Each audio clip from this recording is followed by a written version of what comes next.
পারি নাই। আমি অনেক মাদের সাথে কথা বলেছি যাদের বাচ্চারা হচ্ছে ফিজিক্যালি অটিস্টিক বা মেন্টাল কোনো ডিসঅর্ডারের মধ্যে দিয়ে যাচ্ছে। সেসব মাদের জীবনটা কিন্তু একদম স্ট্রাগলের মধ্যে দিয়ে বড় হয়, কিন্তু তারা যে পরিমাণ ভালোবাসা দেয় বাচ্চার জন্য সেটাকে আমি স্যালুট জানাই। তখন আমি লাইভে বলেছিলাম যে আপনি যে কমেন্টটা করলেন যে দোয়া করি তোর পেটের বাচ্চা যাতে প্রতিবন্ধী হয়, সে যদি প্রতিবন্ধীও হয় আমি তাকে ঠিক ততটাই ভালোবাসবো। That's it. রিলেশনশিপে থাকাটা কি একটা অ্যাডিকশন? হ্যাঁ, এই অ্যাডিকশন থেকে বের হয়ে আসাটা কিন্তু অনেক বড় একটা চ্যালেঞ্জ, যেটা থেকে আমি বের হয়ে আসতে পারছি, বাট এটার জন্য আমাকে প্রায় 12 থেকে 14 বছর অপেক্ষা করতে হয়েছে। আপনি এখনো কি তাকে ভালোবাসেন? প্রথম ভালোবাসা কি ভোলা যায় না? ভুলতে চাই না, বাট ভালোবাসি না, ডেফিনেটলি না। শাকিব খান নাকি আরফান নিশো? শাকিব খান। অপু বিশ্বাস না শবনম বুবলি? No comments. কেন? এটা এখন বললে এটা ভাইরাল হবে। আপনি তো জানেন আপনার সবকিছু ভাইরাল হোক। না, আমি কখনোই চাই না, এটা অটোমেটিক্যালি হয়ে যায়। আমি চাই না, আমি চাইলে তো মানে আমি ওই ধরনের মানে অ্যান্সার দিতাম যেটা আসলে ভাইরাল হওয়ার মতো বা এরকম নেগেটিভ কথা বলতাম।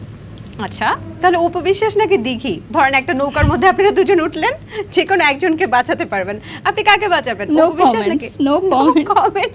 সবসময় আমি দেখেছি বারিশা আপু কখনোই অপু বিশ্বাস এবং দিঘি যখন একটা র্যাপিড ফায়ারে থাকে কখনোই নো কমেন্টস। আজকে আপনাকে বলতেই হবে, বলেন। না, একদমই না, দুজনই আমার খুব কাছের এবং আমি সবসময় মনে করি যে আসলে ভালোবাসার জায়গাটা থেকে আমি আসলে কখনো এটা বলতে পারবো না। ফারিন না মেহজাবিন? No comments. মানে এইটা কিন্তু ঠিক না বারিশা আপু, এটা একটা খেলা। দুজনের সাথেই আমার কাজ হয়েছে এবং তারা অসম্ভব স্নেহ করে আমাকে, সো আমি আসলে কখনোই চাই না যে আমার উত্তরের কারণে কেউ আসলে কষ্ট পাক। ওকে, আচ্ছা, মেকআপ রুমে যদি আয়না ভেঙে যায় আপনি কিভাবে মেকআপ করবেন? আমার অনেকগুলো আয়না আছে ব্যাগে, মিড, স্মল, বিগ, সো একটা না একটা বের করে দিব। র্যাম্পে হাঁটার সময় আপনি কোন সেলিব্রিটির স্টাইল ফলো করেন? অনেকেই আছে আমাদের ইন্ডাস্ট্রিতে যারা খুব ভালো হাঁটেন, বাট আমি তাদের মতো একদমই হাঁটতে পারি না। তো ফলো করেও কোনো লাভ নাই, কারণ আমি তাদের মতো হাঁটতে পারি না। জীবনে যা হতে চেয়েছিলেন তাই কি হতে পেরেছেন? আমি জীবনে হতে চেয়েছিলাম একজন গুড হাউসওয়াইফ। হ্যাঁ, অনেস্টলি আমার কাছে মনে হতো যে আমার বিয়ে হবে, আমার সংসার হবে, আমার বাচ্চা হবে, আমি খুব সুন্দর একটা ছোটোখাটো একটা সংসার চালাবো। বাট দেখেন আমার রিজিক আমাকে কোথায় নিয়ে এসেছে। তো সবসময় আমি মনে করি যে আসলে মানুষ যা চায় আল্লাহ তার চেয়ে দ্বিগুণ ফিরিয়ে দিতে পারে, জাস্ট ভরসা রাখতে হবে যে আমার সৃষ্টিকর্তা আমার জন্য ভালো কিছুই লিখে রেখেছেন। আচ্ছা, যদি বারিশা হক মিডিয়াতে না আসতো, বারিশা হক কি করতো?